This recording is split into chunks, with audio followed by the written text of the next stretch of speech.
Hey everybody, I'm Sean Robinson, I'm Carson Grubaugh. Welcome to Living the Line. and today we've got a big one, like physically big. Yeah, thick, thick. Can you hold it up? I've got mine all aligned. Yeah. So let's just take a look. Yeah, Ta-da! that's about what mine looks like too. Sticky notes all over the place. So, I think most everybody in our audience has probably read or at least been exposed to blankets. But I was very excited to reread this because it has been so very, very long, and I was not disappointed in my reread, and I feel like we're going to have some very interesting discussion here. I hear tell that both Carson and I have a genuine thesis or overall arcing opinion about the book, which I'm looking forward to seeing what it is. Um, I don't know that uh, I have a thesis. I okay, have I had a question that uh intrigued me going in, and I don't know okay, that I've answered that. But I complain so much about autobiography comics where right, nothing happens much more than what would happen to anybody else.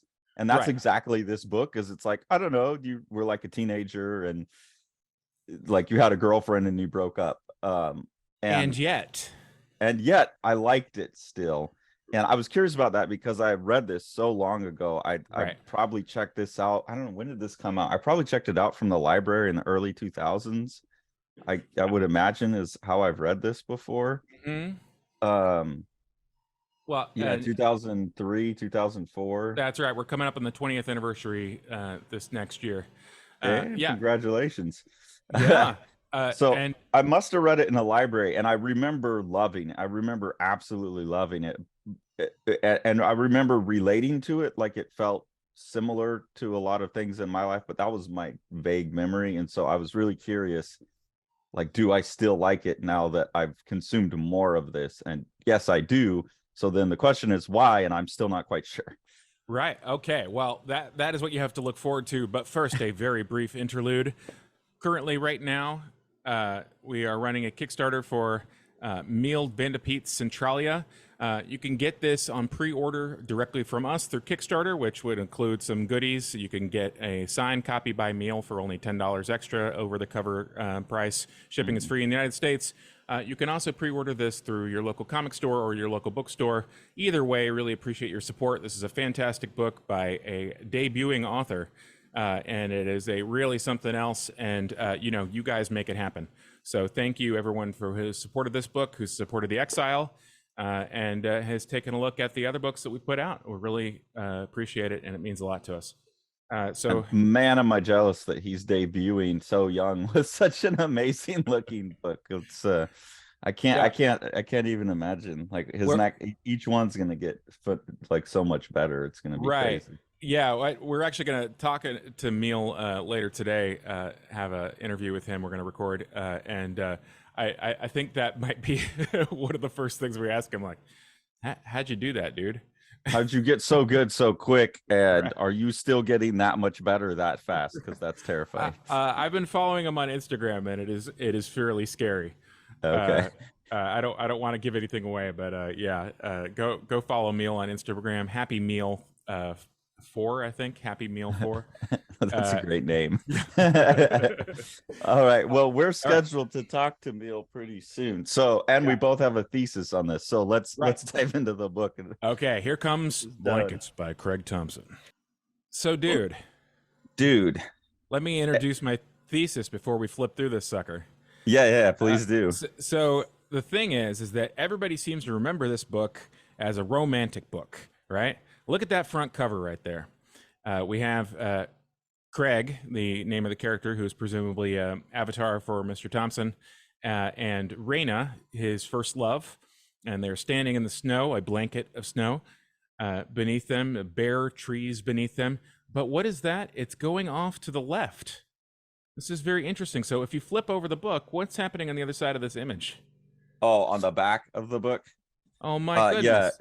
yeah. We have one continual image, as in the spine is interrupting it, but you can see that the hill itself would line up with the front, and we have little Craig and his brother Phil on that same blanket of snow.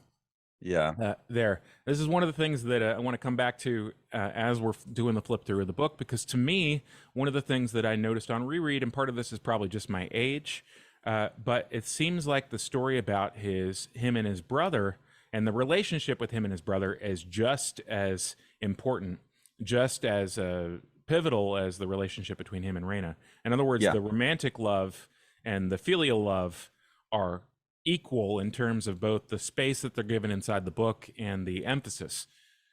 And Yeah. yet, And yet, the thing that people seem to take away from this, at least my survey of the critical writing out there about the book, seems to be that this is a book about young love solely.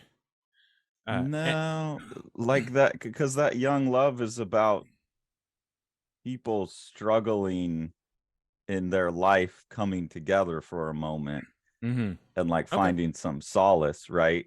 Yeah. Because they both have rough childhood. So to me, that duality in the book is about, like, his brother kind of represents the rough relationships of his family home, Right. and she represents like this oasis. I don't know, maybe I'm so familiar with that. Like we had some event, I can't even remember. Oh, we had a bunch of high school kids come out for like a jobs fair type of day where they show them, possible career paths they could have. And I saw one high school couple that probably would have been Craig and Raina, where it Mm. was like the two kind of artsy outsider kids that had like paired off together, Right. and were, well, obviously boyfriend and girlfriend, but also like you could tell they're come from lower income households, and probably, Right. family, both of their families aren't great. I'm making a lot Yeah. of assumptions about them, but the couple had that look about them of these Okay. two people that had come together,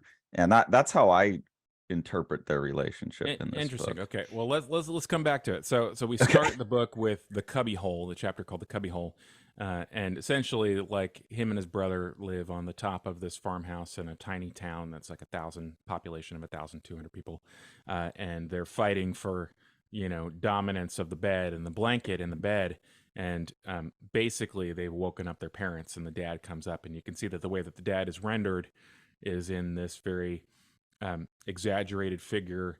Um, I was gonna reach for Eisner already, but this actually has a little bit more of like a sort of German expressionism kind of chunkiness and looming to the figure, even down to the horizontals on his shirt becoming action lines directed at the boys.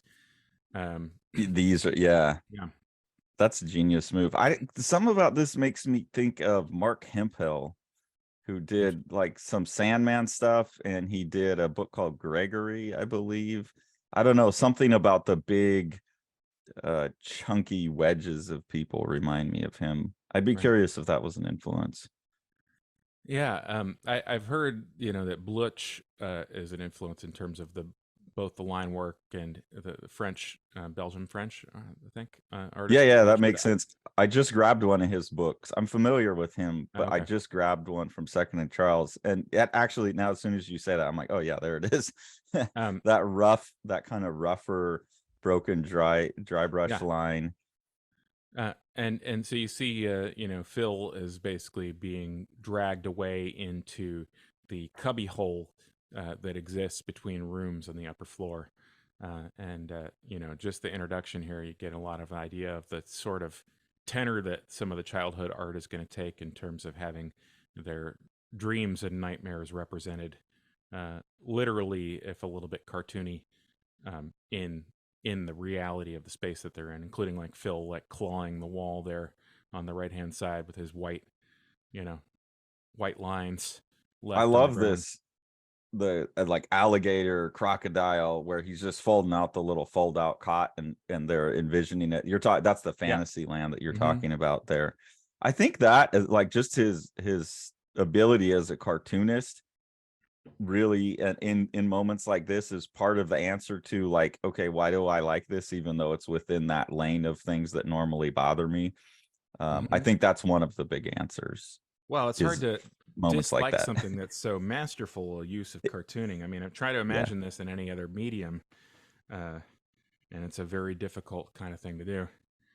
yeah. So So we just And saw one of the precursors to one of the most menacing things there, that he's worried about, being a bad brother, and thinks about this, he should have been protective in the right places. And you see this like Phil innocently looking back at him with, this terrifying figure cut out of yeah, frame. there's a suggestion that who was it? The A babysitter. babysitter. I think it's more than a suggestion when we get to like page 31 and It's such. it's the it's the babysitter though, right? Yep. Like the babysitter's obviously abusing both of them. Yeah. And so he knows what's going on, and he still lets it happen with his brother. And that's what I'm talking about, where he's got not the best household life. Dad's pretty wild, and then they're being abused, and so he's got a lot of brokenness to deal with. And that's where I think, as you go later in the book, you're just dealing with two people coming together for healing, and then like that's just never enough. Right. And one of the things I was interested in was, why is it that I remembered it as a romance? And why is it that when people talk about it, they talk about it as a romance? And, I, I, I think the easy explanation for that is just that that's the thing that people, we don't remember that Romeo and Juliet ends with a pile of dead bodies. Romeo and Juliet Yeah. is about the blush of young love or whatever, supposedly. But yeah, so he imagines the other people that have wronged him eating poop. That was a very visceral. I didn't even tag it for that. That's hilarious. I just love this drawing on this face. Like this is the kind of thing where you see him just Yeah. like, God, you're so good. And I feel like I'm seeing this type of abstraction to represent faces, and this type of mark making has become much more popular In the wake of the book. Yeah.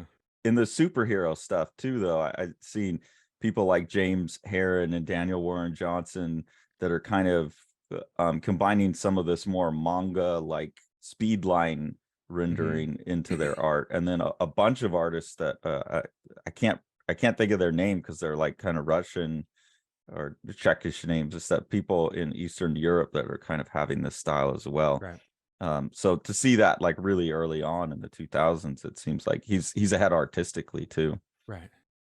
And Oh, then here we yeah. go. So it's just absolutely devastating. I mean, Yeah, it's your turn.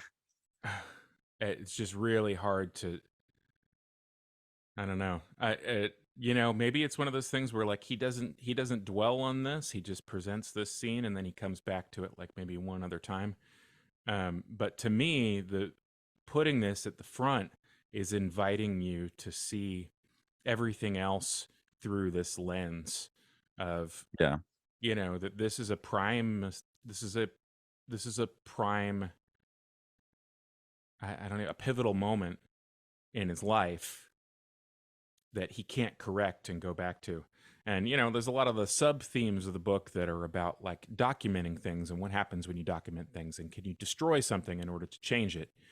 And this documenting this moment is a very, I don't know, I don't even quite know what to say about it. This is the toughest part for me. I have to say, I'd already read Goodbye Chunky Rice before this, and I mentioned this to you before in another video. Goodbye Chunky Rice actually really freaked me out. Certain kinds of scenes in the book early on, where Chunky Rice, the main character, who's like a cartoon turtle, is menaced by this older man in a certain kind of way, and something about the way that it was drawn really kind of freaked me out. And I felt like when I read this, that this kind of gave me the key to the previous book. They Yeah, never really talk I've about. read this in Habibi, but not good. I don't think I've read Goodbye Chunky Rice, so I didn't know that was a recurrent theme either. Yeah, and I think it's a very significant, and I think this would be a significant portion of somebody's life, and it doesn't have to be. It doesn't have to be drawn over 30 pages in order to have significance for the entirety of the book, especially that this is one of the earliest things that happens. Yeah, well, for most people, this would be the whole book. like most comic artists who have experienced like sexual abuse as a kid and are going to do a memoir, that's going to be the whole book. And yeah, he has like 3 pages, 4 pages that deal with it in like 600 or however many this is. And that's, yeah, it's a strange choice, but also like admirable to me that it's like, okay, this is a thing that happened and it did kind of shape who I am. But I'm not going to sit there obsessing on it. I'm going to talk about like how it played out and where I went from there. Yeah. And I think maybe that's part of what made the book accessible to me is like, if you go through something like that, like for sure you deserve to have your say in public about it, however style you want, right? Like however you want to approach that, you can do it. But you can run the risk of just like it being too personal. You're just working it out for yourself and there's no connection to other people. And I think that's where a lot of that kind of diaristic autobiography work just feels like someone working shit out for themselves. And this really still feels like an outward communication to me. And I think maybe that's part of it. And I'm not saying that someone couldn't make, a 600-page book all about being, abused as a child and have it be fascinating. But I think that's one of the successes of this book. Yeah, well, and it's certainly where some of the richness comes from, is that each of these things are sort of interwoven with the others, and including really detailed observations, even down to the mirrored sunglasses of the bus driver right there, and the haircut that he's got and everything. Something that drives me crazy about stuff that's set in a certain time period is when they don't sort of have the same haircuts and styles and everything of the time period that they're depicting, and that's clearly not the case with this. Everything is sort of vividly brought together. But yeah, the the richness comes in taking all these things and placing them side by side. Well, and also you're talking about just the fidelity to the well-observed details. Like here, flipping past "The Lord is my shepherd" poster on the wall. Like that didn't need to be in there, but he's given the flavor of his family's religious background, which is also a huge part of his story as well, and who he is. And that was the moment where like I could start to identify with him enough, his experience enough, that also helps me with the autobiography. It's like when it's a totally foreign experience to me, it can just feel like someone telling me a dream and I'm like, yeah.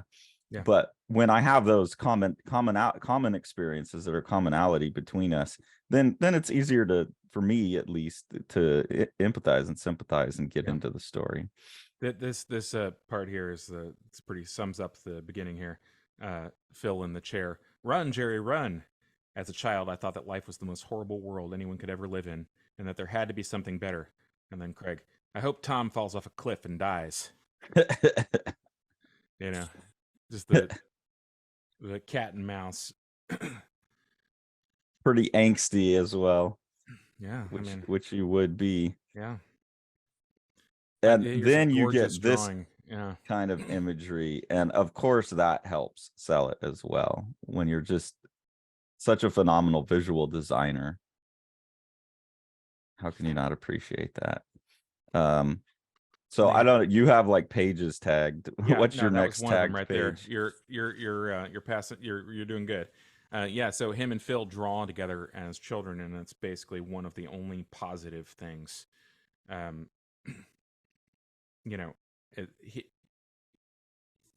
Craig sees himself as drawing as his getaway car, he says. But Phil doesn't share his escapist approach, but drew as a means of spending time with me, of connecting with me. And this is why I think that the relationship between him and Phil is, just as primary, as the one between him and Raina. He's sort of seeing people navigating these things together, and what does it look like. So they find this bones out in the yard, and they dress up in the skulls, and we get this fantastic. Also a great drawing. Okay, so this panel here and what you just said, this firms up my thesis on the book. Then the book is really the love story about being an artist, right? Like the power of the art.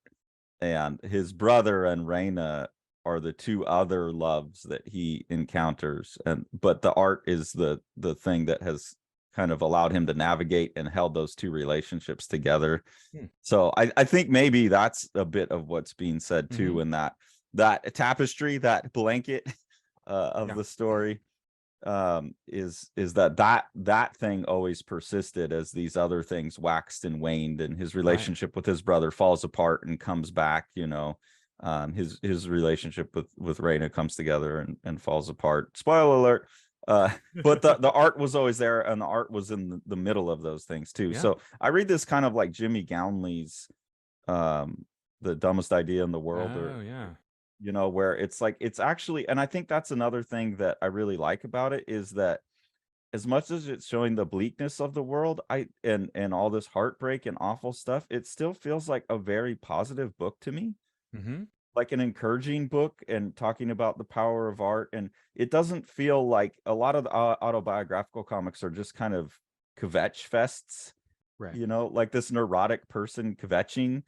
You get the R. Crumb and the Spiegelman kind of mode just took over, but this has like a beauty and a positivity to it, even in the midst of all the darkness. And I think he's speaking about the power of art. That's my thesis.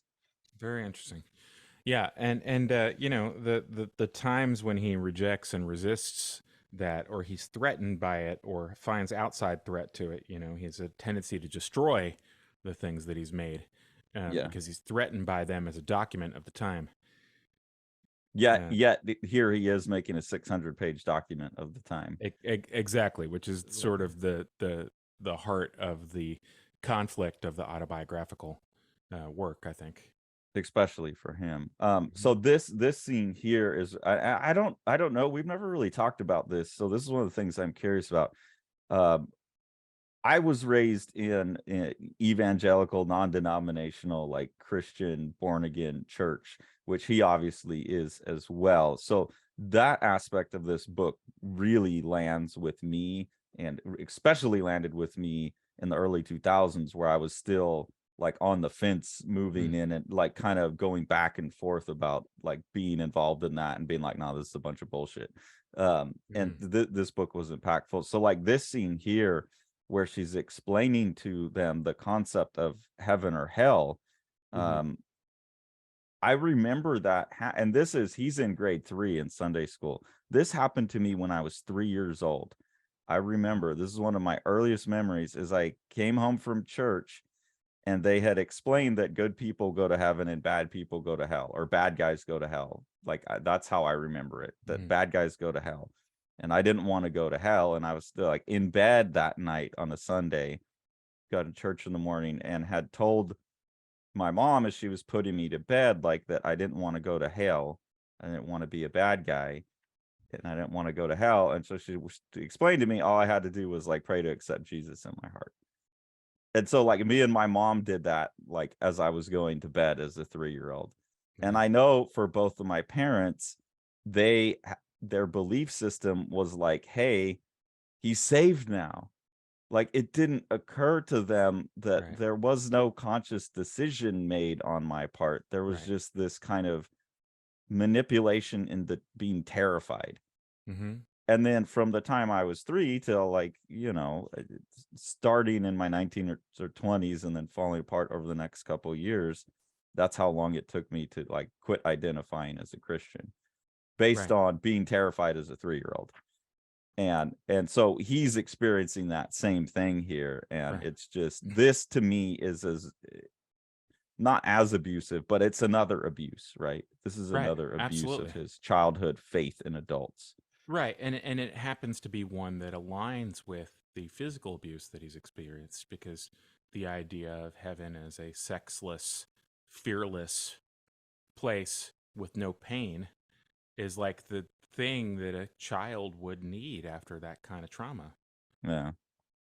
Were you raised at all religious, Sean? We've never really talked about that. Yeah, no. So here's this page here that I wanted to burn my memories. This is the super expressive, that little bit of fire coming out of his mouth there.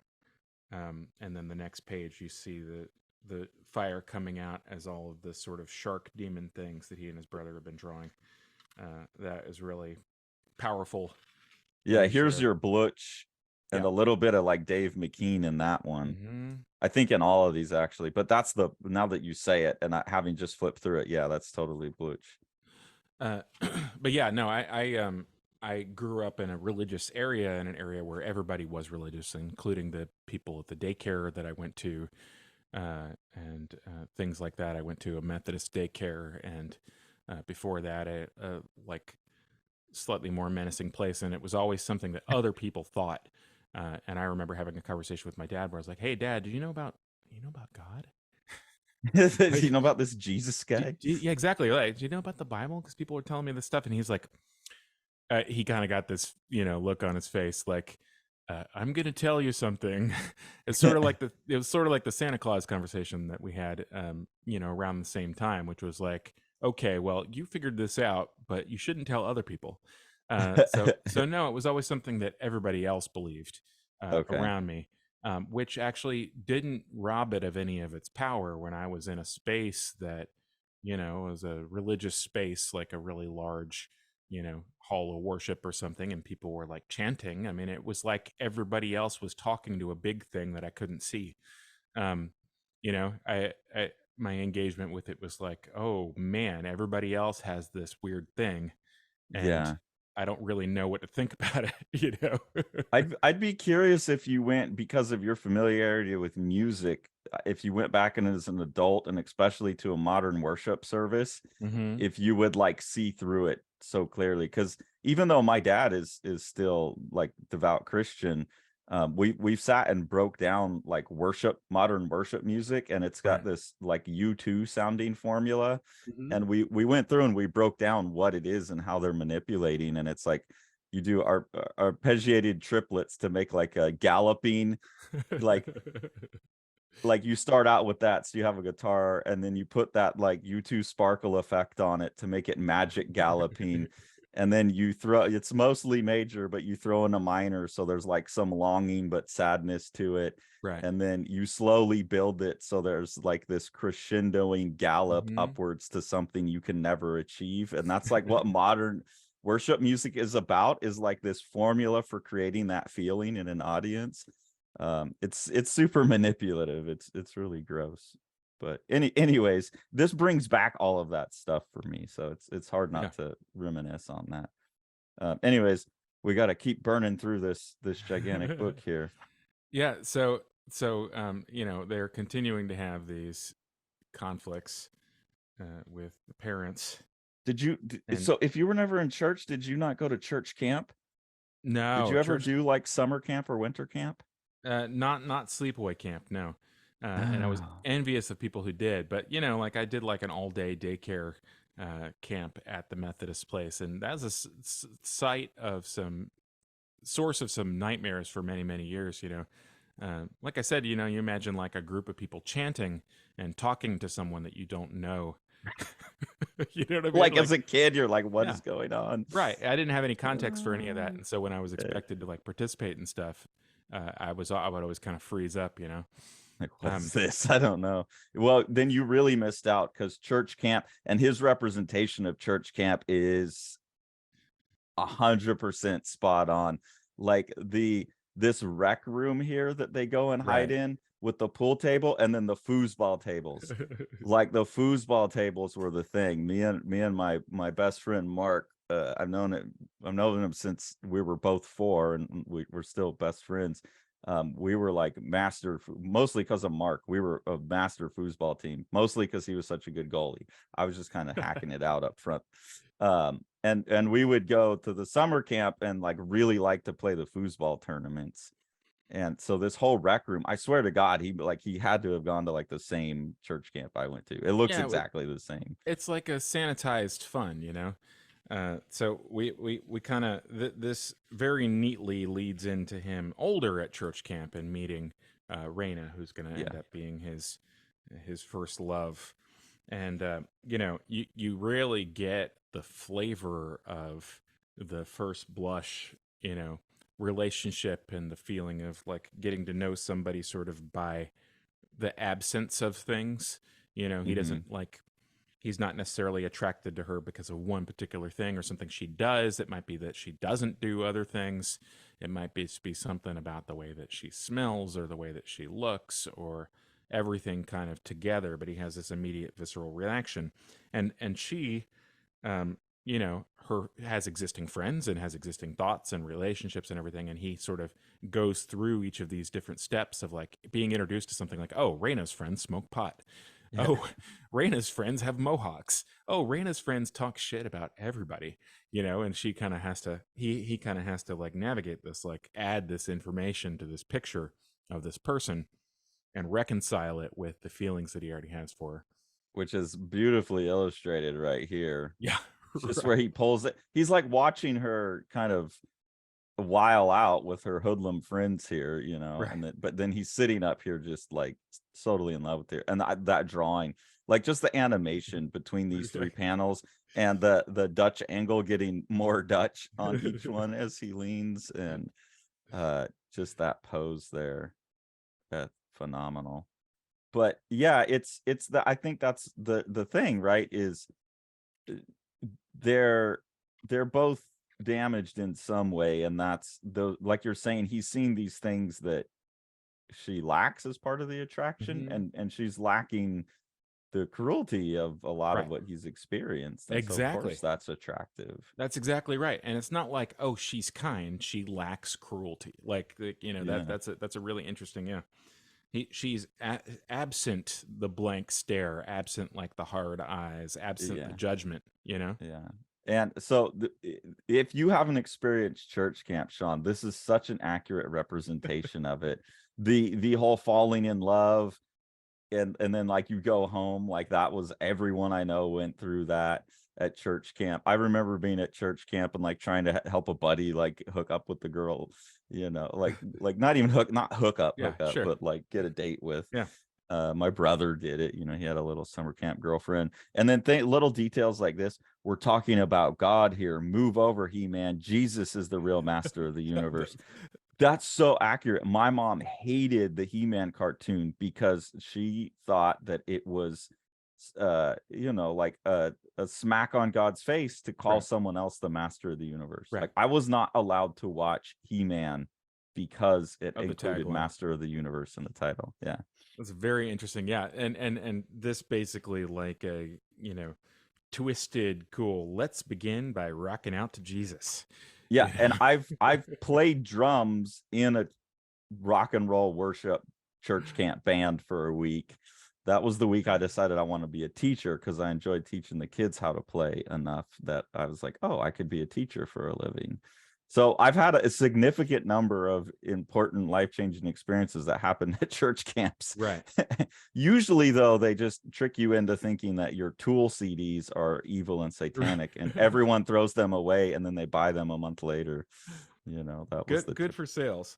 Yeah, yeah. so Craig has a philosophical opposition to this group think, and you know the personal savior concept of Christianity is what appealed to me. The good shepherd neglecting the herd in search of for the lonely lost lamb, not this mass mentality. Because basically, this is you know this is the thing that he's trying to get away from in the first place. Is this sort of communal experience? Yeah. So this is not the Christ that he recognizes. You know.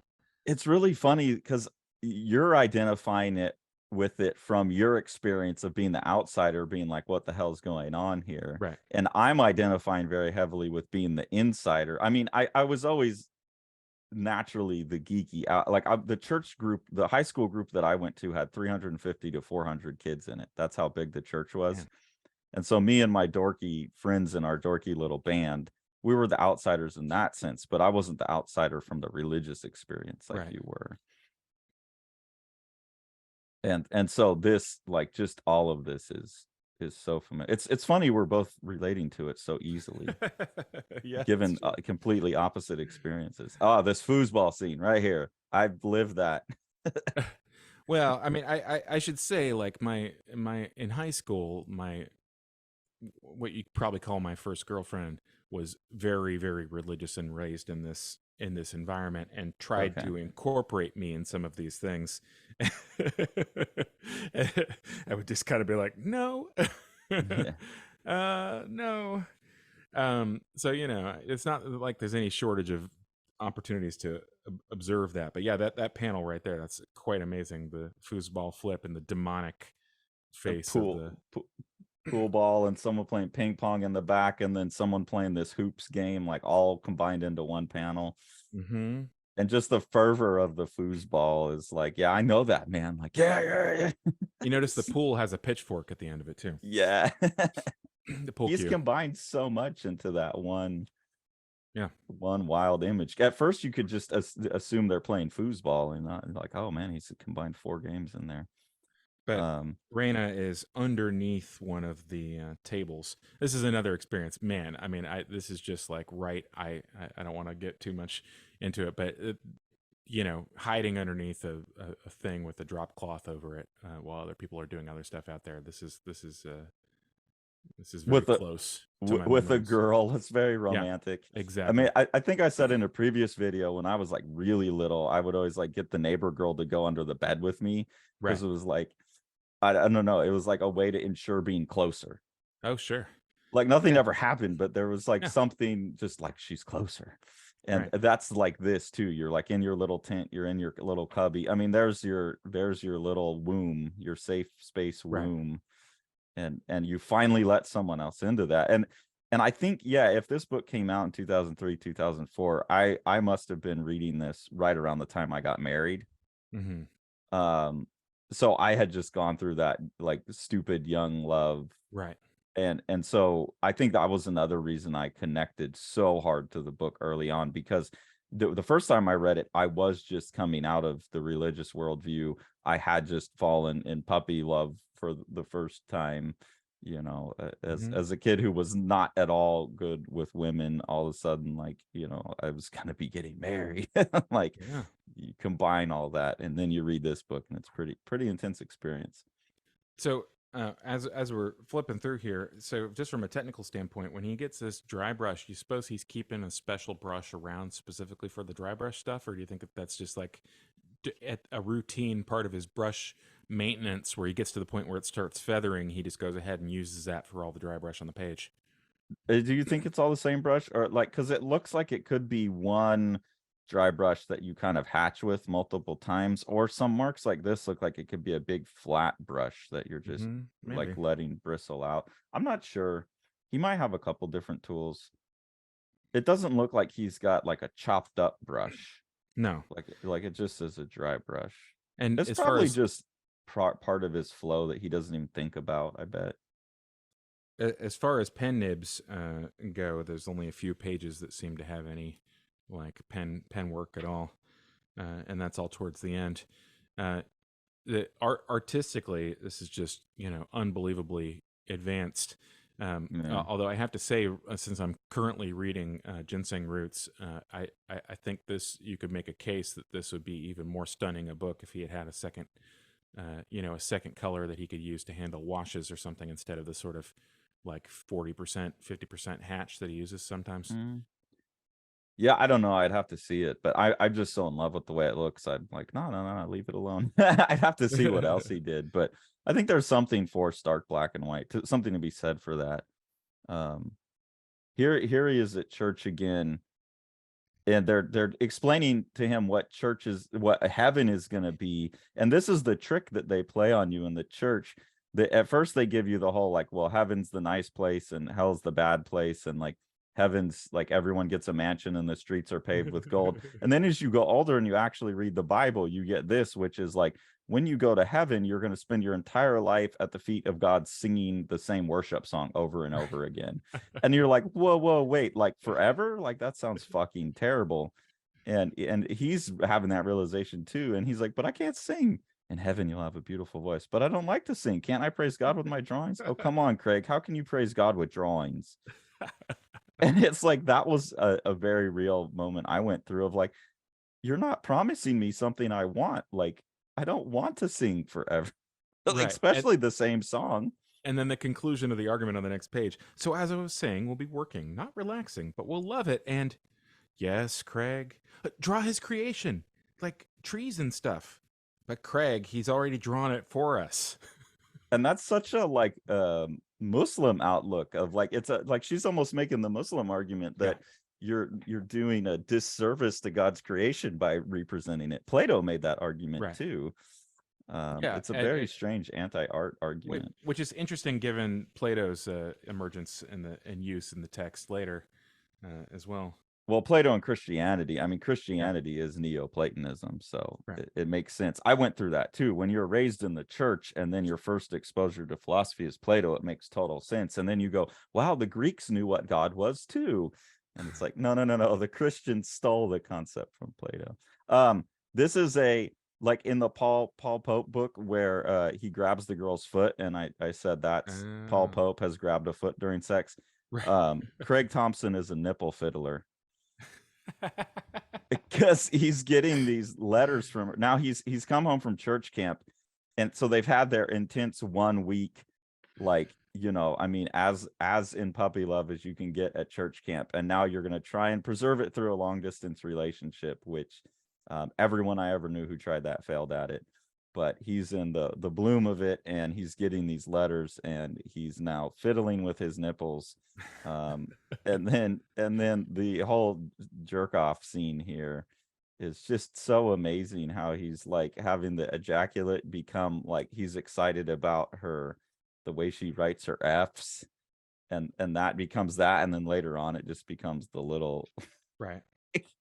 Mark on the it's page. yeah, that combination of the symbolism of the letter, you know, as becoming a symbol for something else is just really well done. Well, and then on the next page, that the way he's represented it, I mean, it looks like a mark on the paper, like Yeah. similar to a drawing, and he takes it and destroys it in a waste bin that is mimicking the shape of the bin that he used to burn all the drawings earlier. So essentially, we're like dealing with shame, and the shame is like the lust for the other person, or the shame is the lust for life that leads you to draw and create. Or yeah, or to make another human with somebody else, right? Right. It's the creative act, the creative energy, like the burst of creation. Right, and that must be destroyed, because it's not adequate. Well, and that comes pretty soon after that, what we just went through, where she's like, well, he's already created it for us. So he's Right. starting to see the act of creation itself as like, that's God's territory. You don't touch it, like without permission, right? I think there's a sense of that, like he's learning this lesson that the negative, the anti-art lesson, he's learning that a bit. Right. And then she's going through, her parents are getting a divorce, so then you get a sense of what her personal struggle is that led them to come together. That's why I was saying they're both kind of broken kids, and I've seen that so many times where the broken kids come together, especially because teaching art, like a lot of the art kids are, that's why they're doing art. How you enjoying your Midwest winters, since this is also about a Midwest winter? It's been great, yeah. And reading this while we're essentially having a blizzard for one day and then 3 days of downtime with snow is great.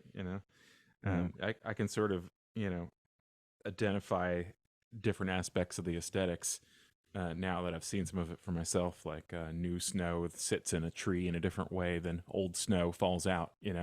Yeah. Stuff like that. Yeah, so we have the introduction to the other blanket. This is the named blanket, and presumably this is the one that most people think about when they think about the title of the book. Yeah. But blankets is of course the actual title, which would suggest multiple blankets, which would suggest that this is just one of many. And I would argue that we've already seen several of the other blankets. We've seen the blanket that he and Phil share, which is going to be made a little bit more explicitly later. We see the blanket of snow on the ground. Yeah, I wouldn't have thought about that as a blanket. Yeah, that's interesting. You drew my attention to that with the cover, and I was like, oh damn, I misinterpreted some things. well, and later on we'll see the snow as a it looks beautiful now, he says, but then Raina says, well, it's going to look like dirt later. Yeah. It covers up all of these things, and when it melts, you have to deal with the reality that's underneath it. There's a scene where the snow all melts, and then he and Phil remember finding a cave when they're kids, and then they go back to the cave the next day and it's like a hole, and then they go back Yeah. to it the day after that and it's like an indentation, and there's this Yeah. sort of like mystery of like, how is this thing underneath the blanket of snow, you know? um so anyway, this is the other And blanket. and that's all a metaphor for the religious stuff too. Like it's these blanket views of the world that we put over everything, we cover over everything, Right. you know, to cut. It's like the fresh blanket of snow that makes everything look pretty, to hide over that dirty layer of black snow under brown snow underneath Right. that's been dirty. Like the religion is kind of a way of doing that as well. And it comforts you, Yeah. but you know, it doesn't reveal, because it obscures instead. So right here he made the biggest mistake in his interactions with Reina. Is they go into a room, and her room looks exactly like mine did when I was a kid, covered in posters, not the same posters. The Bjork, one Violent post Femmes, Jane's Addiction, a Miro Bjork, poster, um, this is Dinosaur Bjork, right? Jr. What's that? This is Bjork right Yeah, here, that's this Bjork. face. Yep. Jane's Addiction, Radiohead. But the one thing she takes off the wall is a Gustav Klimt poster. Right. And that should have been assigned to him right there. If that's the first thing that goes, just leave. She's not the one. She took down the she didn't take down the Jane's Addiction poster to make room for his drawing. She took down Klimt. No, actually, she took down Klimt to make space for him. So I guess that's a I didn't. positive thing. I didn't even notice that it was a Klimt. That's very interesting. I'm picking out all of the. Yeah, that's very And this interesting. is the one with like the old woman and the mother and the Right. baby. Yeah. So it's again like family, Right. kind of generation of creativity, and that resonates with me now too. I won't go into the story because it's a long one, but I had a strange experience with a woman who had a Klimt poster on her wall too. So that's what I was like, seeing this chick taking this Klimt poster down. I was like, get out now, it ain't gonna go good. So we meet some of her extended family, which is Laura and Ben, who are two siblings who have been adopted by her family at a young age, and both of them have some level of mental retardation. Laura is much more severe than Ben. Ben is, essentially like a well-adjusted, like low IQ adult, whereas Laura is essentially perpetually a child Yeah. mentally and needs to be taken care of. And we find out later that that Raina's parents did this specifically so that, as thanks to God for giving them two healthy children, uh, which I thought was a Yeah. very interesting thing, because some of the implication is that this is part of what spelled an end to their relationship, is the extra stress of having, you know two children in adult bodies to have to take care of. Yeah, but it also shows, like, I think the positive side of Christianity, where Yeah. there is a value set in place, where they will do something like that. They like someone will be like, hey, as an act of gratefulness for my situation, I'm going to take on an extra burden. And as Right. we've lost that in society, you've started to see that more and more and more.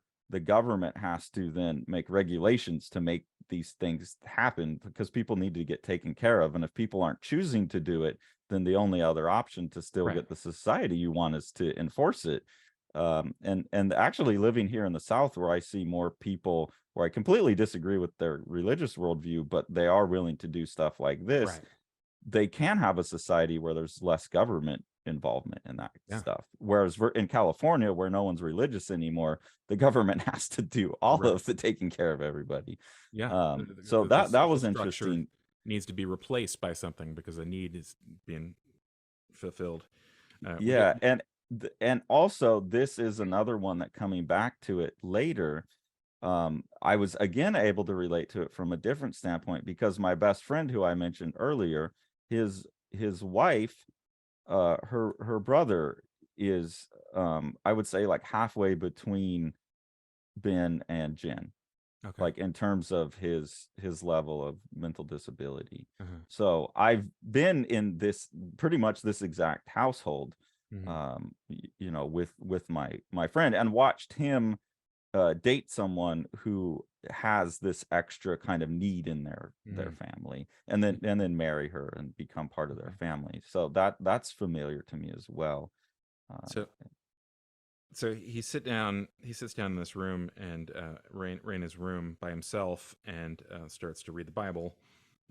And we uh, it's not just Bjork watching him. We see on the other, when he comes in, that it's that same portrait of Jesus, what I used to call Jesus's graduation photo. I'm pretty sure we used to have one of those in my Yeah, house. I had one that I got from the thrift store I worked at. uh, Everyone's seen it. yeah, At least everyone our age has. I bet none of my students have, yeah. but But then you get a little taste of like what it could have been like if Craig had depicted, Bible stories or something like that. It's just phenomenal. I just love how he gets like the Semitic features and the sort of like wild intensity to Jesus here.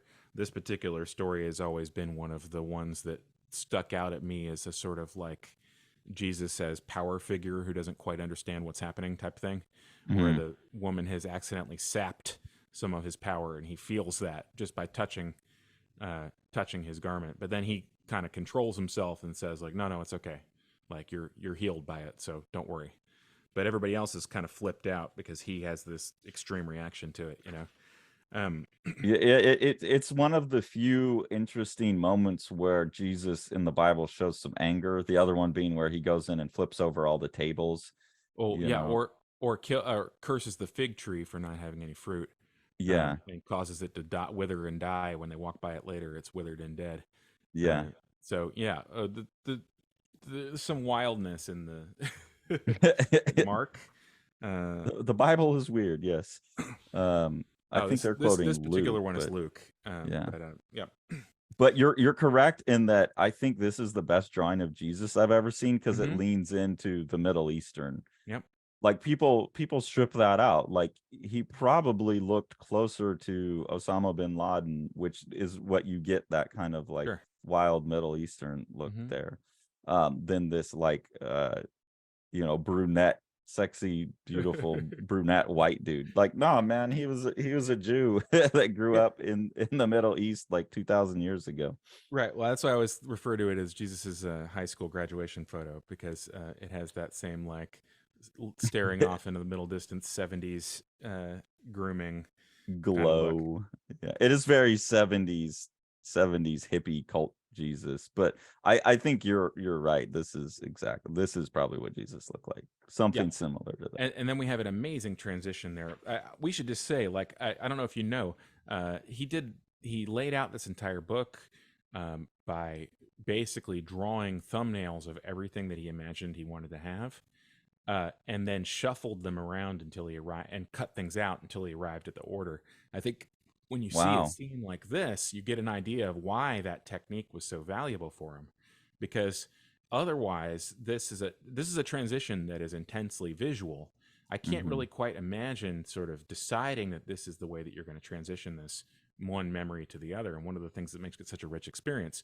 I think that's only possible in that sort of fashion, having essentially like a 900-page book in thumbnail or whatever it was, and then shuffling it around to create your sort of final order. That's what gives it. It's like a cinematic technique where the film is created in the editing. Uh, you Yeah. he's causing you to have different kinds of interpretations by placing these moments against each other. And in this Well, and this case, has a cinematic, like you zoom in on this thing, and that allows like what looks like a continuous camera shot to then you zoom back out and right. you're in his childhood room, like, 12 years ago or something. So that is cinematic to me. I mean, I feel like I could come to that conclusion without having all my panels chopped up and shuffled Okay. around, but um that's Well, an interesting approach, and you could see how it would lead to these, especially where you can have like photocopies and you can kind of multiple and right. No. I didn't mean he chopped up panels. I meant that he did rough thumbnails for the entire book and moved the thumbnails around. So yeah, that's what I meant. yeah, Like you kind of have like your cards in place of all the right. elements, and then to shuffle them, like, and Exactly. then you Yeah, could copy and repeat them in that shuffle too. Like exactly. It makes sense to me as a process. I just also think, like, I've seen Alan Moore do this plenty of times where he'll like zoom in on something and use that as a transition and then Yeah. have the camera zoom back out. So So, to me, so it's not as like hard to imagine that he could just do that as part of his his first idea. gotcha. So the transition in this case is the mirrored sunglass bus driver, has tattled on him that they found torn up sheet of paper, and he's like, "Oh, war drawings?" He's like, "No, on the other side, the lady without any clothes on." And we get an idea of what this is going to mean for him, because immediately after this we have the high school portrait of Jesus weeping and praying for Craig, and Craig is standing underneath the portrait, longingly looking up at it, and then menaced by the naked woman who transfers into Raina. And that's just quite an intense scene. Yeah, see, the transition back is more interesting to me. The transition back out of the memory, because that going in, like I said, is a pretty Alan Moore moment. But this right here is all happening in his head, and then this, like her slowly putting clothes on and then actually walking into the room. That's a more interesting moment to me personally. Right. Because it's less. I haven't seen it as much, Yeah. that's and it's more loaded in my mind too, because it's more about like where his mind takes him against his own will Yeah. rather than what's been forced on him from outside. So anyways, he's gone, and he's convinced his parents to let him go visit Raina for a week or Two two, right? weeks. 2 weeks. Yeah, Yeah. a while.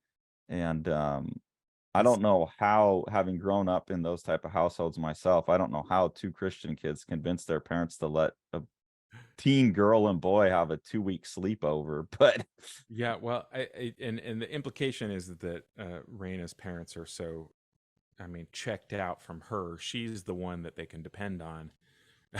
That they're just willing to go along with it. And he sort of has a manipulation where he is like, basically like, "Well, they're Christians, mom." Which yeah, is sort of leveraging his mom's faith uh to use it in the decision. yeah. um And then at but the end of this, he's staying in the guest room, which has all her like dolls. Love the troll dolls, by the way. It's yeah. another 90s. This is, I think part of this too is we're just 90s kids, and he's obviously like a 90s kid too. Yeah, he's like Like he's like 2 or 3 years older than me. yeah, So we have a lot of yeah, the like same reference. we were young during the 80s, but kind of that Right. high school experience was the 90s, and so the troll dolls and all that stuff. But then here he kind of feels something in the bed, and he's seen all these dolls saying, "Who touched me?" Yeah. And then you're just staring at the dolls on the shelf, and then you loop back to his obvious like sexual abuse as a Right. kid, It's and just an as he's amazing experiencing the transition. blossoming of his sexuality for the first time.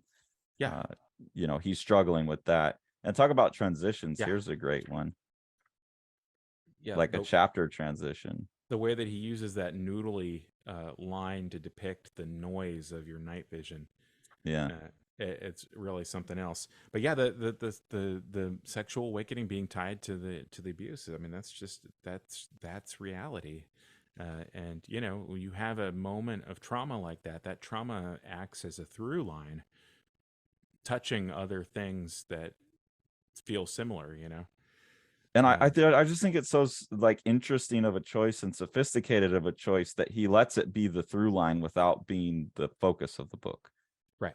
Yep. That's such a strange and rare choice to make, Yeah. and I But think it really has to be celebrated. here's the noise on the TV screen turning into the stubble being shaved, which is another transition that's like. Look at that Barney. So he makes a very interesting observation here. Some fantastic drawing that basically, like, when Laura is relaxed, she is basically beautiful, or has the outward appearance of being like everybody else, and he realizes that, like, it's her overactive mental processes and exaggerated expressions that makes her look the way that she does. Yeah, that Um, it has to do with motor coordination just as much or more so than actual cognitive ability, or at Right. least her physical, like The outward the appearance. the the look of like someone with Down syndrome, Right. is like a motor thing rather than a mental thing. Right. And then we get the splash page asserting that, the next page there, right there, with the Yeah. light coming down on her and the little, these little scalloped halos, uh, which are very interesting. And this sort of, it almost looks like like an amoeba or something that was sort of following Reyna around in the earlier scene, um, is also underneath one of the angels here. He's gotten Mm. a little bit of sort of personal iconography worked in, to some of that. It's something that I think should be taken out, used more as an influence. There's more territory to be mined with that. Like training your audience on your own symbolism. Yep. Yeah. But this transition here too, of like Yeah. going from that beautiful saintly face back to like the Right. like, Yep. that's, I wonder how this would go over now too. Like, I mean, he's being entirely loving and sympathetic in his portrayal of this character, but I wonder if like lines like "she didn't look retarded at all," like would that sink this book now? Would an Yeah, I don't know. editor make Maybe him rewrite it? some sensitivity reader is going to object to something about it, but who cares? I mean, that's what it boils down to me. Well, I mean, that's a banned word now. You can't say retarded. Like, that's No, just not that's acceptable. yeah. Well, it's you're going to make a new euphemism every 8 years. I mean, Yep, that's uh, the process. each one of these things, before before they're euphemized out of existence, were medical terms that were used to describe a definite condition. That we're replacing other things that had been medical terms and then become Right. not okay. Yeah. Here's a rare instance of his parents, deflating his, magic, instead of later the other way around, where he and Phil are fascinated by this spark that they think might be like a fairy or something, and they're basically like, static electricity, go to sleep. Yeah, but that's, I love that scene. That's another one that I relate to, because they're just like, I remember being a kid and like under the blanket, and you just run your feet on the blanket to generate that static, and you see all the sparks and how magical that is.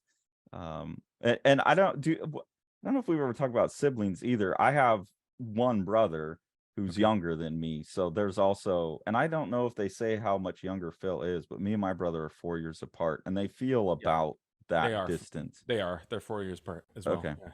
Craig's Yeah. getting ready to graduate, and Phil is in, a freshman. Yeah. So the age difference between them is exactly right for me and my brother. We Right. just lived in a much healthier household. Do you have any siblings? I don't know that we've I ever do. talked I have a about that. younger brother the same distance, as you guys. 4 years. Yeah. Wow. Three Okay. 3.5 years. Yeah. So weird. No wonder we like this book so much. Exactly. Yeah. Yeah. So beautiful, drawing here. He kind of, this has also been interesting to me. Go back to stylistically to see the different ways that he stylizes himself, because it's not entirely consistent, but it works just fine. He has this sort of blocky geometric nose that he does for the Craig figure, a lot of the times. Yeah. And then he'll sort of abandon it or stylize it differently at different times. And Reyna always gets a sort of more observed, specific Realistic. face. Yeah, Right. yeah. Realistic. Yeah. And here you get another sense of why he loves her so much. Right after the parents have downgraded his magic, they've taken the magic out of it. She goes, just another example of adults transforming your magic into static. Right. And they turned static into, they like suck the magic out of static, and then she comes in and says, well, no, the magic's the primary thing, they just downgraded it. Right. And so she's praising that creative urge that he has, that everyone else is trampling on, and like that's part of why he loves her so much. And that's where it's like, okay, now that we're looking for a thesis, that's mine, is Yeah. that it really isn't a love story about her. She's just a catalyst figure, Right, for something else. yeah. I'm with you.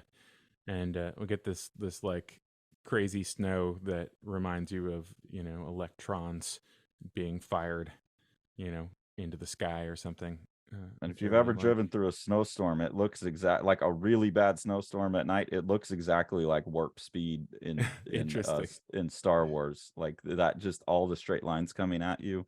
Hmm. It looks exactly like that. And then she says that they're spinning through the stars at 66,600 miles per hour. But it's really hard in the religious context not to notice the 666 in there too.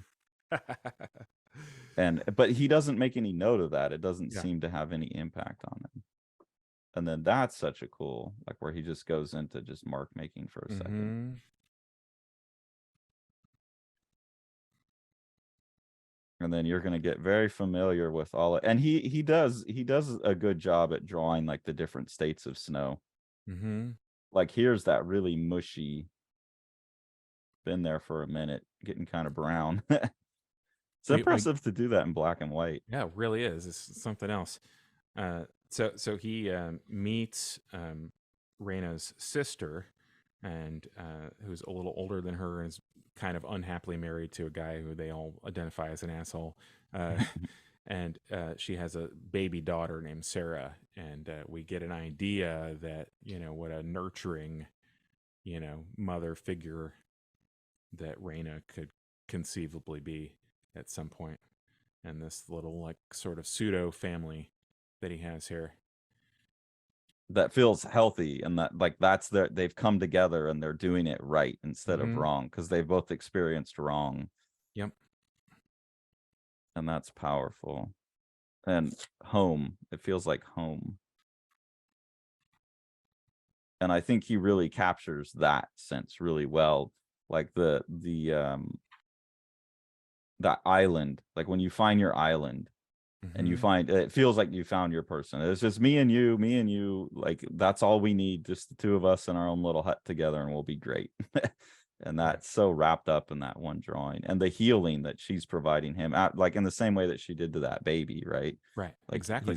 he's looking for someone to take care just like that. Oh, we've skipped over the Yeah. more direct scene dealing with the abuse. Yeah. And so we get it a little bit more explicitly what the you know and but I mean we don't need to go into the detail what's happening on the No. page, but he says, since a child I was always displaced from my body. Yeah. And then, I couldn't fathom that the soul trapped in my child body would be transplanted in its grotesque adolescent counterpart. So I mean, it just, he talks about adolescence in the narration while presenting pictures of his abuser and his abuse. I mean, it's just really, And really clear that that is the orientation of all of that. Like, basically, like, oh man, like I'm going to have to engage with my body. Like, my body is part of the world and I can't escape that.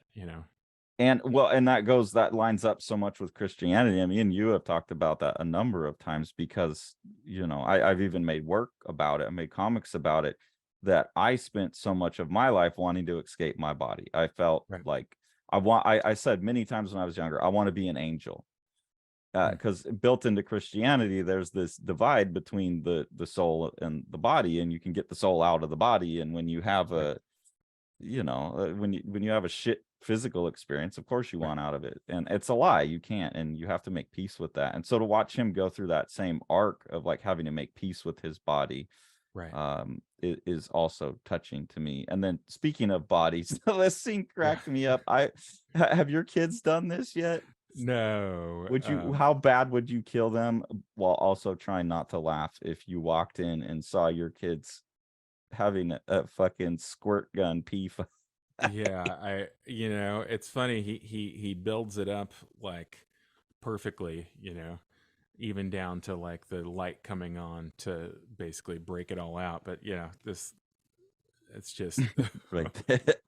really something else.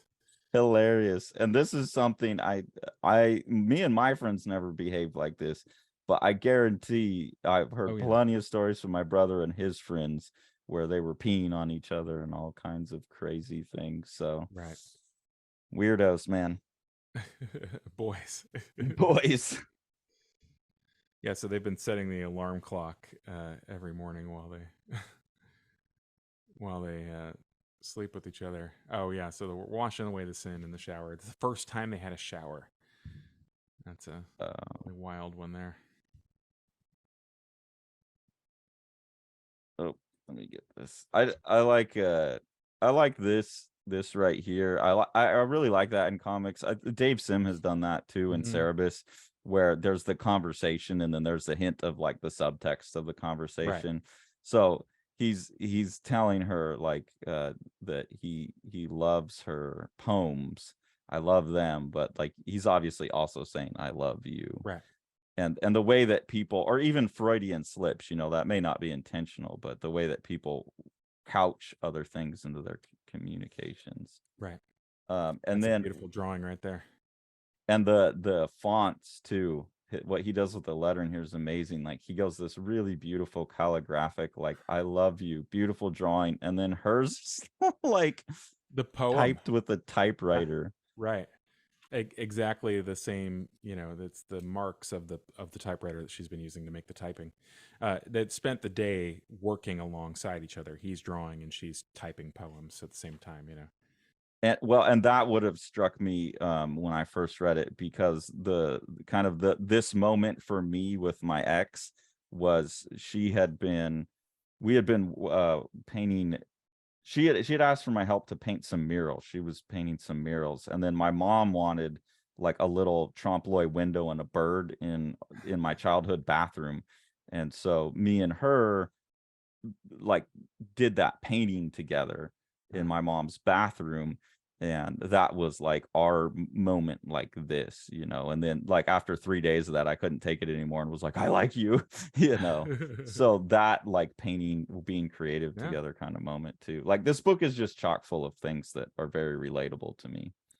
Yeah. Ben has a meltdown. You get an idea that basically Ben is jealous of Craig. I mean, it makes sense. Like Raina Yeah, is his protector and cares for him, and he probably has some kind. He's like physically an adult. He probably has some kind of feelings for her. And this whole thing has been really frustrating for him, as is having to like move and do stuff with his dad all the time while his dad isn't being with his mom anymore. yeah. So no divorce, Dad, no divorce. You and Mom are married, it says so in the Bible, no divorce. um Yeah, I mean, I get it, because there's also, I don't know if you would experience it with your kids, but because Jack's not my kid, and I didn't even think about it, but his grandmother pointed it out to me when he first stayed with us for 6 weeks. Like the first week, there was a bit of competition going on for Hmm. Tori's attention, Yeah. and I don't know if your kids do that because they're Oh used yeah. to you being dad.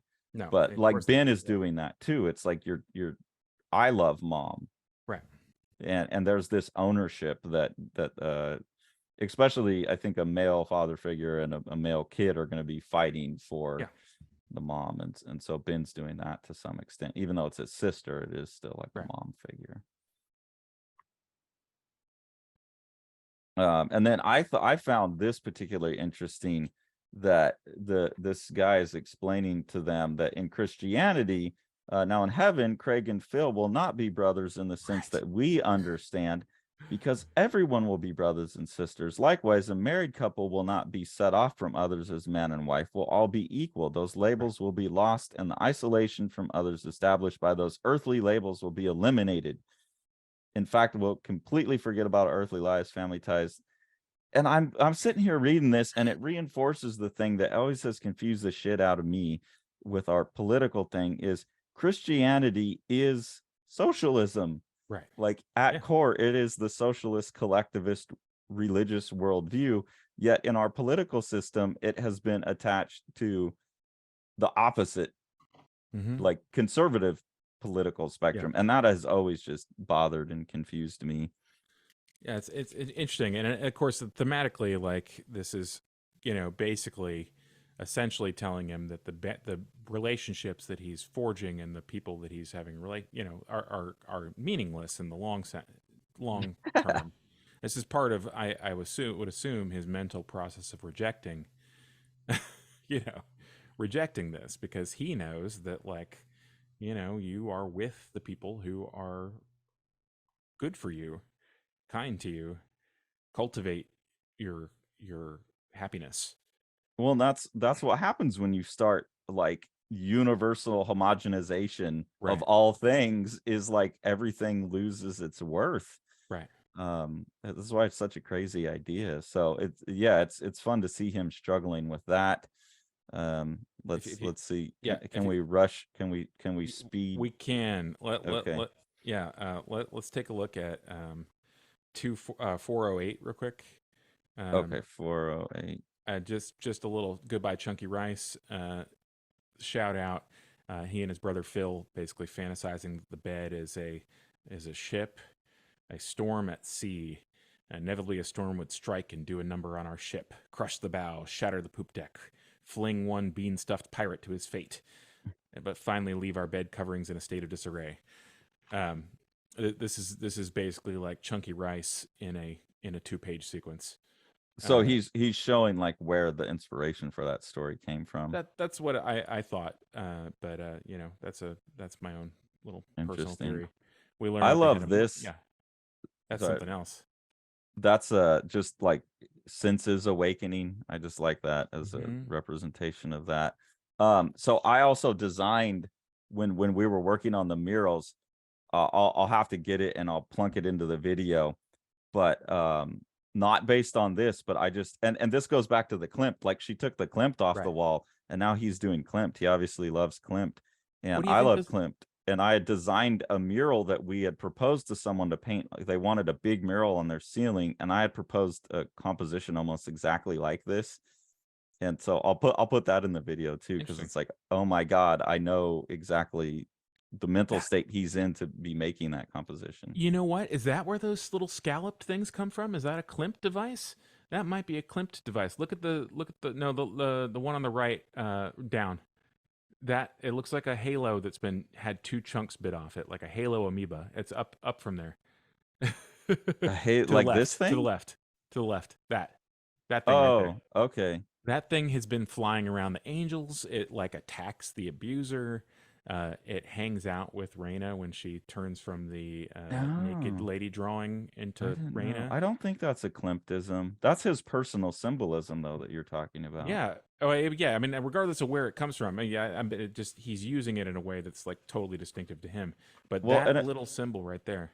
it's another strange one for me now that you pointed out, because when I was in junior college, when I was in, uh engaged, basically, or maybe right before I met her, I had developed my own little symbol system that I was replacing words. When I wrote, I was Mhm. starting to replace words with like emojis, basically, just as an experiment into comics going the other way. Right. Like, instead of language creeping into my pictures, I was creeping pictures into my language. And the way I would represent souls was basically like a little, like a Pac-Man ghost, but it was like a squid, and they would either have 2 or 3 legs. So the kind of squiddy Yeah. Interesting. protector of the There, soul. there's a mess of them that was happening on the left hand side. But yeah, so we get him reconnecting with Phil, which is a quite an amazing thing. And Phil basically grudgingly at first, but then happily shows him his drawings, including a really funny 1-page thing where a guy has basically like lost his eyebrows because the eyebrow fairy came and took his eyebrows. And this is a real Phil drawing, I assume, right? I gotta Like, assume, yeah. so Phil Phil's actually draw. also a fantastic cartoonist. He is, and he still is today. He draws some pages in ginseng roots. Oh, that's It's cool. really cool to see. So wait till we get to read that together. Okay. Yeah, I really like that. I like that he threw that in there. And And yeah, okay. And here's the connection between Plato and Christianity.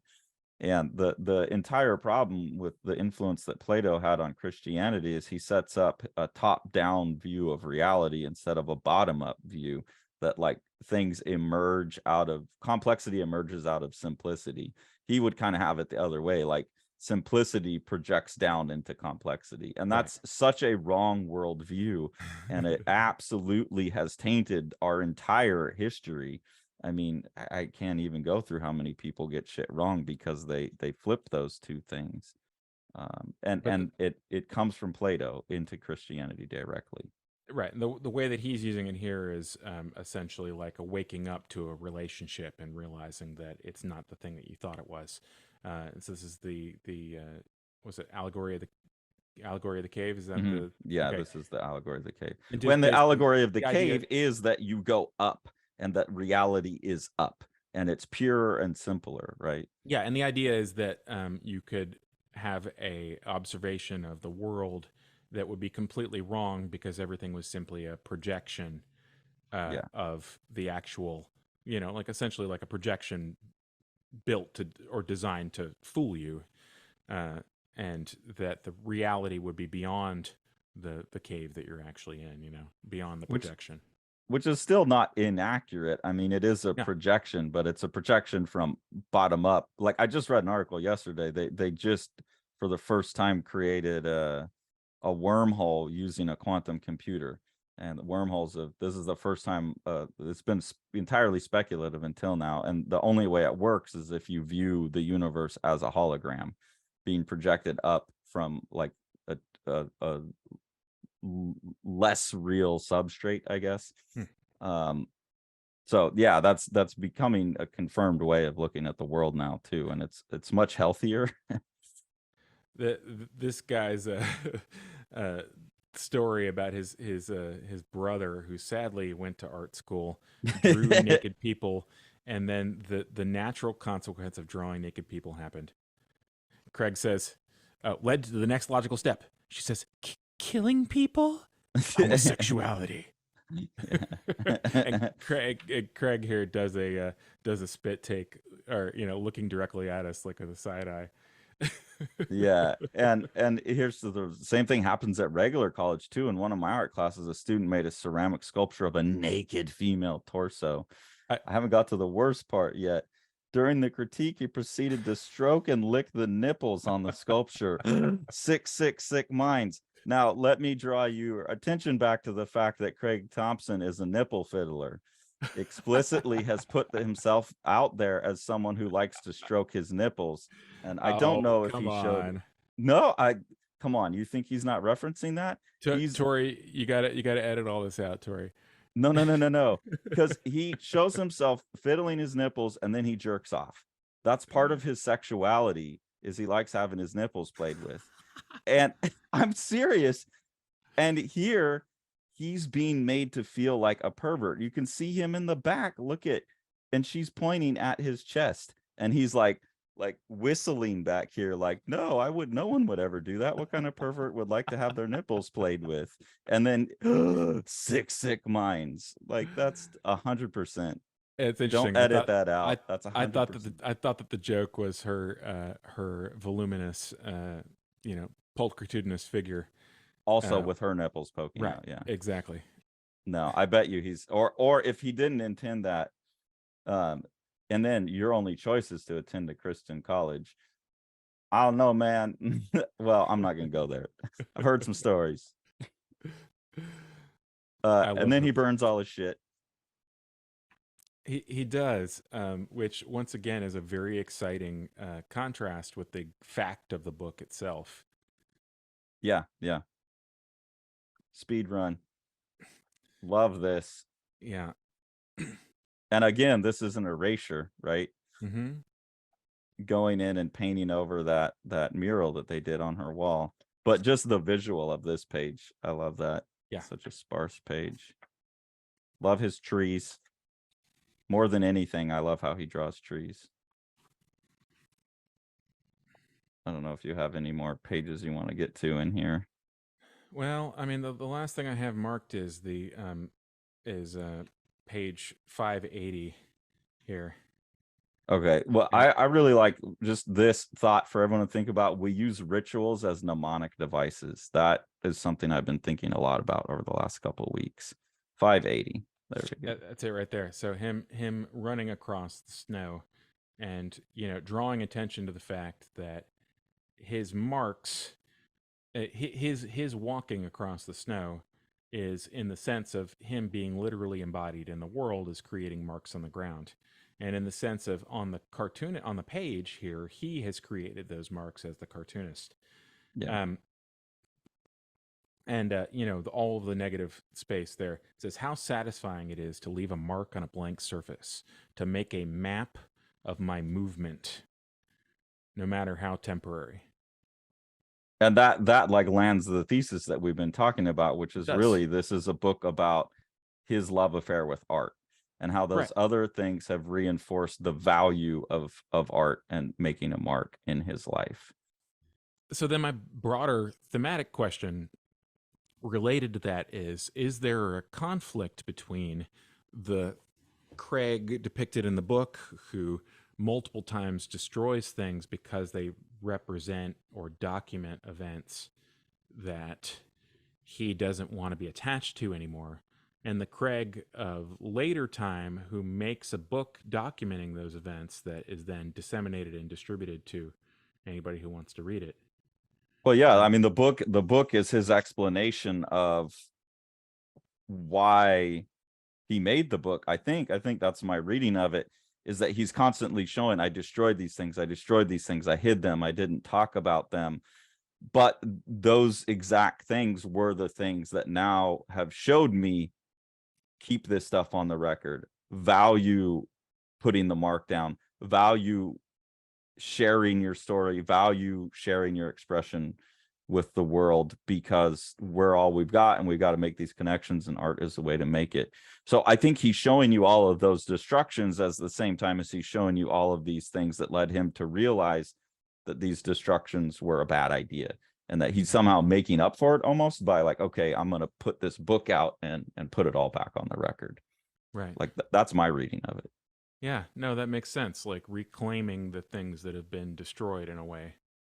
And at the same time making an argument for the value of the creative process and the self-expression and things like that.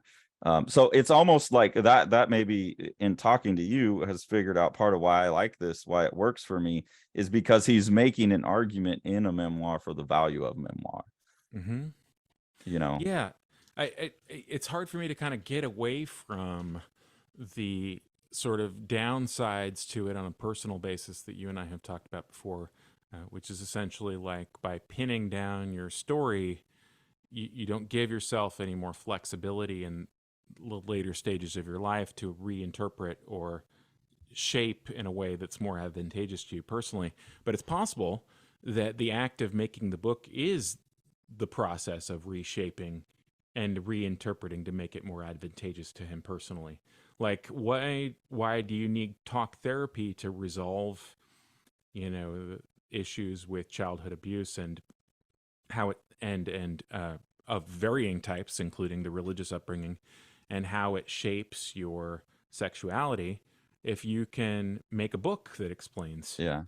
how those things happen. And maybe this is the interpretation that he arrived at, and that it is the one that's valuable to him. So And maybe the sort of the way that I've thought about this before, which is like pulling your guts out in public, freezes that moment and doesn't allow you to sort of, you know, reshape it to your needs as a personal person. well, I think Maybe. that's the difference between the ones that I like and the ones that I don't like, is if you are Craig Thompson and you haven't frozen yourself in place, you've pushed yourself forward to a healthier place by doing this. That's a great thing. If you're R. Crumb, like freezing yourself into your neuroses and your perversities, and I don't know, there's certain people that I don't feel like are working through it. They're just, I'm distressed, I'm sharing my distress, and there's it's like, okay, but like I don't want to be in a room with a distressed person. So that's what it feels like reading those books to me. I'm just in a room with someone who needs to sort their shit out. This is Yeah. someone who sorted their shit out and is really showing others how they did it, Mm. and that's much more valuable to me. So maybe that's it. Maybe that's the answer to the question about, because I grabbed that book at Second and Charles. I grabbed this like used at Second and Charles, and my intention, I was going to read it myself and do a one-man review until you were like, hey, let's do it. And my intention was to be like, I remember really liking this as an autobiography. Why? And maybe that's the answer, is it was a tool for healing rather than just kvetching. Yeah, it's transformative. And if you remember, those are the things. That's the thing that we really loved about Mouse too. Mm-hmm. On our reread of that, is not just this is an important story, but also the way that he sort of uses it as a multi generational narrative, and the transformational aspect of it. I think these two things have a lot in common with each other, while also sort of, maybe it is a little bit more instructional in terms of being able to show you the way forward for memoir, not memoir as self-flagellation, or not memoir as self-exposure, but memoir as self-therapy or translational Yeah. memoir. And I would even say Mouse is more just like, I don't know that he went, I don't know that he's much different at the beginning of making Mouse than at the end. It's a little more kvetchy to me.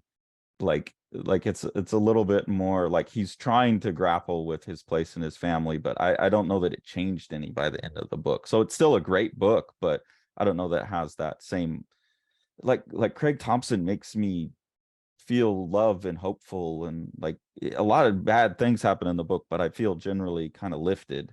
Yeah. Mouse doesn't make me feel lifted, and I'm not that it should, but it is still a little bit different. By the way, just did a review of Mouse with my mom, so keep an eye out for Mama Ba reacts to Mouse and the banning controversy as a Jewish educator herself.